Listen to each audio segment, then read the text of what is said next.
कई बार आपको interrogative sentences बनाने की ज़रूरत पड़ती है हाउ मच से लेकर how many, how long, how often, how far या हाउ अबाउट।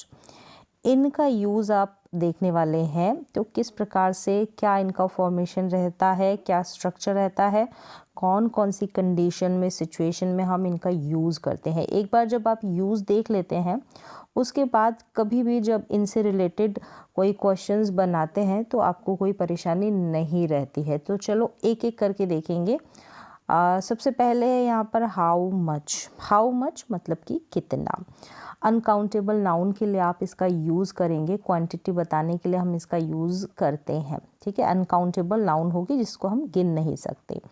प्राइस बताने के लिए भी हम हाउ मच का यूज़ करते हैं। हाउ मच को लेकर ही हम प्राइस पूछते हैं। चलिए एग्जांपल्स देखें। जैसे कि आपने पूछा कि फ्रिज में कितना दूध है, ठीक है। फ्रिज में कितना दूध है। अब दूध जो है अनकाउंटेबल नाउन है, इसको हम गिन नहीं सकते। How much milk is there in the fridge.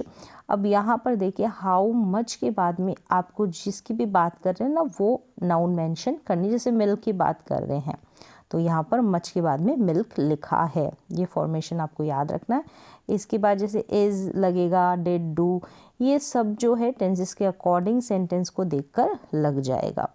तुम्हारे पास कितनी चीनी है, तो चीनी को भी हम गिन नहीं सकते, तो कितनी के सेंस में हम हाउ मच का यूज़ करेंगे। How much sugar do you have. Do you है इसलिए यहाँ पर डू लगा है। हमारे पास कितना वक्त है, तो समय के लिए भी कितना है ना, तो इसमें हाउ मच ही लगेगा। समय को भी हम गिन नहीं सकते, इसमें ही रखेंगे। तो how much time do we have, हमारे पास कितना वक्त है, कितना समय है। तो हाउ मच फिर टाइम को इंक्लूड कर देना। मच के बाद में जिसकी भी बात कर रहे हैं उसको मेंशन करना है। वे जूते कितने के हैं। अब यहाँ पर हम प्राइस पूछ रहे हैं, कीमत पूछ रहे हैं, तो how much are those shoes. वे जूते कितने के हैं। How much are those shoes. इसका मूल्य कितना है, यहाँ पर भी हम प्राइस पूछ रहे हैं, तो how much does it cost. How much does it cost. देखें यहाँ पर प्राइस पूछ रहे हैं, हाउ मच के बाद में जो भी हेल्पिंग वर्ब है ना वो लगी हुई है, ठीक है। इस तरीके से आप हाउ मच का यूज़ करके किसी से भी प्राइस पूछ सकते हैं। तो पहला फॉर्मेशन तो यही है इंटरोगेटिव सेंटेंस बनाने के लिए, हाउ मच का। अब हाउ मैनी का यूज़ देखें। हाउ मैनी भी सेम हिंदी में मीन देगा कितना, लेकिन हम इसका यूज़ करेंगे काउंटेबल नाउन के लिए। हाउ मैनी जिसमें हम गिन सके जिन नाउन को, वहाँ पर हम हाउ मैनी का यूज़ करेंगे। जैसे कि तुम्हारे पास कितने फ़ोन हैं, फ़ोन को हम गिन सकते हैं, तो हाउ मैनी फ़ोन्स। तो यहाँ पर हम क्या करेंगे, फ़ोन जो है ना जिसकी बात कर रहे हैं, हाउ मैनी के बाद हम उस नाउन को लिखेंगे। How many phones do you have, मतलब तुम्हारे पास कितने फ़ोन हैं। अब यहाँ पर देखिए वहाँ कितनी किताबें हैं, किताबों को भी हम गिन सकते हैं, तो how many books are there, मतलब वहाँ कितनी किताबें हैं। तुम्हारे कितने दोस्त हैं, how many friends do you have, तो फ्रेंड्स को भी हम गिन सकते हैं। तो इस तरीके से हाउ मैनी और हाउ मच का फ़र्क आपको समझ में आ गया होगा। हाउ मैनी में जिन भी चीज़ों को हम गिन सकते हैं उनके बारे में पूछेंगे तो हाउ मैनी का यूज़ करेंगे, और हाउ मच जिनको हम गिन नहीं सकते, अनकाउंटेबल जो नाउन है उनके लिए हम हाउ मच का यूज़ करेंगे। और जब भी हमको प्राइस यानी कि कीमत पूछनी है किसी भी चीज़ की तब भी हम हाउ मच का यूज़ करेंगे। आगे है हाउ लॉन्ग, यानी कब तक, कितने समय से। यहाँ पर ड्यूरेशन बताने के लिए, ड्यूरेशन बताने के लिए हम हाउ लॉन्ग का यूज़ करते हैं, कब तक या कितने समय से। जैसे कि आप यहाँ पर कितने समय से हैं, तो यहाँ पर ड्यूरेशन पूछा जा रहा है, समय का मतलब कितने समय से है, दो दिन से, 3 दिन से, 1 साल से, ठीक है, इस तरीके से। How long have you been here.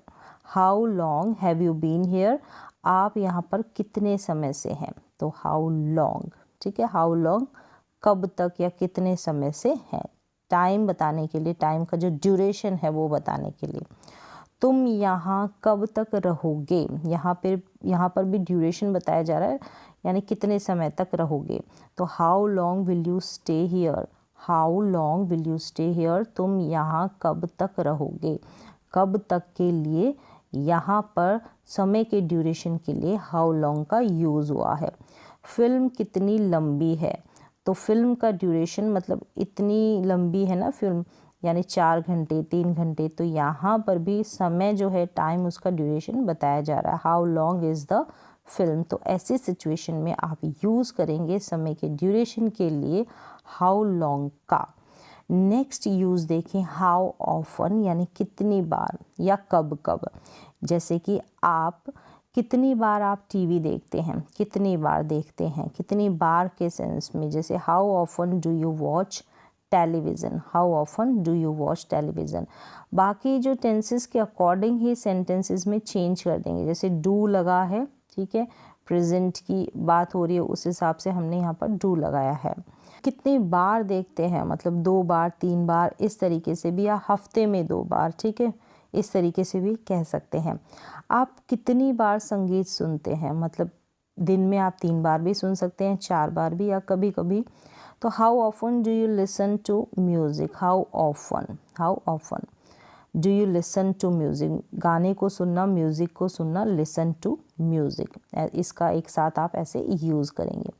आप कितनी बार किताबें पढ़ते हैं, तो दिन में आप हो सकता है 2 बार पढ़ें, या हफ्ते में आप 2 दिन पढ़ते हैं, 1 वीक होगा उसमें 2 दिन पढ़ते हैं, ठीक है, इस तरीके से। तो आप कितनी बार किताबें पढ़ते हैं, how often do you read books. फिर है हाउ फार, यानी कितनी दूर, हाउ फार कितनी दूर। जैसे कि आपका ऑफिस आपके घर से कितनी दूर है, यहाँ पर आपका घर है, यहाँ पर आपका ऑफिस है, तो हाउ फार कितनी दूर है आपका office. How far is your office from your home. आप अपने स्कूल से कितनी दूर रहते हैं, आपकी जो स्कूल है यहाँ पर, अब यहाँ से आप कितनी दूर रहते हैं, मतलब आपके घर का डिस्टेंस पूछा जा रहा है। तो how far do you live from your school, how far do you live from your school. देखिए हाउ फार साथ में यूज़ कर देंगे, उसके बाद टेंसेस के अकॉर्डिंग हमने हेल्पिंग वर्ब का यूज़ कर दिया है।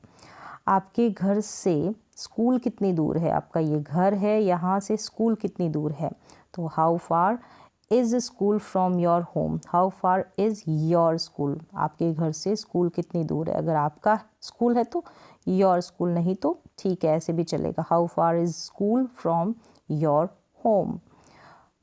तुम्हारा घर यहाँ से कितनी दूर है, अब घर का डिस्टेंस पूछा जा रहा है, जहाँ पर भी खड़े हैं यहाँ से आपके घर का डिस्टेंस, तो how far is your house from here, how far is your house from here, मतलब यहाँ से।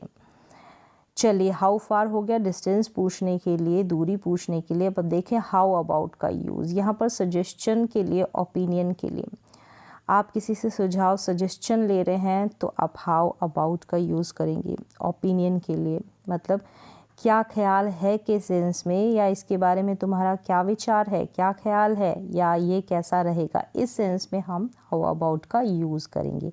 जैसे कि पिकनिक जाना कैसा रहेगा, मतलब पिकनिक जाने के बारे में तुम्हारा क्या ख्याल है, इस तरीके से। तो how about going to picnic, how about के बाद जो वर्ब है वो आईएनजी फॉर्म में आ जाएगी। हाउ अबाउट के बाद how about going to picnic, मतलब कि पिकनिक जाना कैसा रहेगा, इसके बारे में तुम्हारा क्या ख्याल है।